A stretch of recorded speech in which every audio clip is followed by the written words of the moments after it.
Hello ಗೆಳೆಯರೇ, welcome to S speech in Kannada channel. ಈ ಒಂದು ವಿಡಿಯೋದಲ್ಲಿ ಅಂಬೇಡ್ಕರ್ ಜಯಂತಿಯ ಶಿಕ್ಷಕರಿಗೊಂದು ಕನ್ನಡ ಭಾಷಣ ನೋಡ್ತಾ ಇದೀವಿ.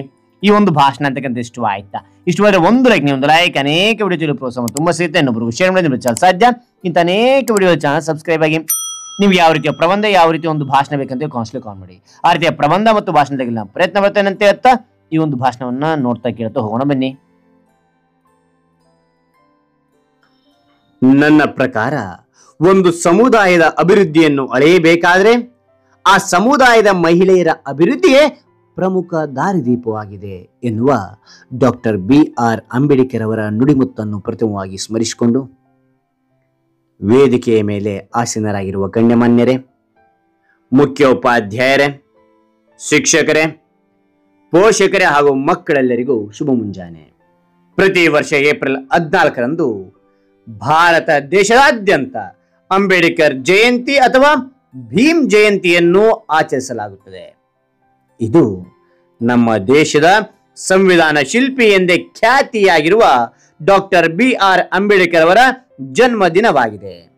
ವಿಶ್ವ ದರ್ಜೆ ವಕೀಲರು, ಸಮಾಜ ಸುಧಾರಕರು ಆಗಿದ್ದ ಅಂಬೇಡ್ಕರ್ ಅವರು ಭಾರತದ ದಲಿತ ಚಳುವಳಿಗಳ ಹಿಂದಿನ ಮಹಾನ್ ಶಕ್ತಿ ಎಂದರೂ ತಪ್ಪಾಗಲಿಕ್ಕಿಲ್ಲ. ಶಿಕ್ಷಣ, ಸಮಾನತೆ, ಅರ್ಥಶಾಸ್ತ್ರಕ್ಕೆ ಇವರು ನೀಡಿದ ಕೊಡುಗೆಗಳು ಅಪಾರ. 1891ರಲ್ಲಿ ಜನಿಸಿದ ಅಂಬೇಡ್ಕರ್ ಅವರು ಭಾರತ ಸಂವಿಧಾನದ ಪ್ರಧಾನ ಶಿಲ್ಪಿ ಮಾತ್ರವಲ್ಲ, ಸ್ವತಂತ್ರ ಭಾರತದ ಮೊದಲ ಕಾನೂನು ಮಂತ್ರಿ, ನ್ಯಾಯಶಾಸ್ತ್ರಜ್ಞ, ಅರ್ಥಶಾಸ್ತ್ರಜ್ಞ ಮತ್ತು ಸಮಾಜ ಸುಧಾರಕರು ಆಗಿದ್ದರು. ಅವರು ಅಸ್ಪೃಶ್ಯರ ವಿರುದ್ಧದ ತಾರತಮ್ಯವನ್ನು ತೊಡೆದು ಹಾಕಲು ಮತ್ತು ಮಹಿಳೆಯರು ಹಾಗೂ ಕಾರ್ಮಿಕರ ಹಕ್ಕುಗಳಿಗಾಗಿ ಹೋರಾಡಲು ತಮ್ಮ ಜೀವನವನ್ನು ಮುಡಿಪಾಗಿಟ್ಟರು. ಆದ್ದರಿಂದ ಅವರ ಜನ್ಮ ವಾರ್ಷಿಕೋತ್ಸವವನ್ನು ಸಮಾನತೆಯ ದಿನ ಎಂದೂ ಕರೆಯಲಾಗುತ್ತದೆ. ಅಂಬೇಡ್ಕರ್ ಅವರು ಕಾನೂನಿನ ದೃಷ್ಟಿಯಲ್ಲಿ ಎಲ್ಲಾ ನಾಗರಿಕರು ಸಮಾನರು, ಎಲ್ಲರಿಗೂ ಸಮಾನ ನ್ಯಾಯ ದೊರಕಬೇಕು ಎನ್ನುವ ತಮ್ಮ ಜೀವನವಿಡೀ ಪ್ರತಿಪಾದಿಸಿದರು. ಈ ವರ್ಷ ಬಾಬಾ ಸಾಹೇಬ್ ಅಂಬೇಡ್ಕರ್ ಅವರ 135ನೇ ಜನ್ಮದಿನವಾಗಿದೆ. ಅಂಬೇಡ್ಕರ್ ಏಪ್ರಿಲ್ 14, 1891ರಲ್ಲಿ ಮಧ್ಯಪ್ರದೇಶದ ಮಾಹೋನಲ್ಲಿ ಜನಿಸುತ್ತಾರೆ. ಇವರ ತಂದೆ ರಾಮ್ಜಿ ಮಾಲೋಜಿ ಸಕ್ಪಾಲ್, ತಾಯಿ ಭೀಮಾಬಾಯಿ. ಅಂಬೇಡ್ಕರ್ ಅವರು 2 ಮದುವೆಯಾಗಿದ್ದರು. ಮೊದಲ ಮಡದಿ ರಮಾಬಾಯಿ ಅಂಬೇಡ್ಕರ್ ನಿಧನದ ನಂತರ ಎರಡನೆಯವರು ಡಾಕ್ಟರ್ ಸವಿತಾ ಅಂಬೇಡ್ಕರ್.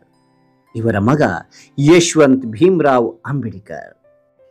ಅಂಬೇಡ್ಕರ್ ಜನ್ಮದಿನದಂದು ದೇಶದಾದ್ಯಂತ ಮೆರವಣಿಗೆಗಳು, ಸಮುದಾಯ ಸಭೆಗಳು, ಅಂಬೇಡ್ಕರ್ ಪ್ರತಿಮೆಗಳಿಗೆ ಹೂಮಾಲೆಯನ್ನು ಸಲ್ಲಿಸುವ ಮೂಲಕ ಹಾಗೂ ಅವರ ಬಗ್ಗೆ ಚಿಂತನಾಗೋಷ್ಠಿಯನ್ನಿಟ್ಟುಕೊಂಡು ಸ್ಮರಿಸುವ ದಿನವಾಗಿದೆ ಎಂದರೆ ತಪ್ಪಾಗಲಿಕ್ಕಿಲ್ಲ ಎಂದು ತಿಳಿಸುತ್ತಾ ನನ್ನ ಈ ಭಾಷಣವನ್ನು ಅಂಬೇಡ್ಕರ್ ಅವರ ಪಾದಕ್ಕೆ ಅರ್ಪಿಸುತ್ತೇನೆ.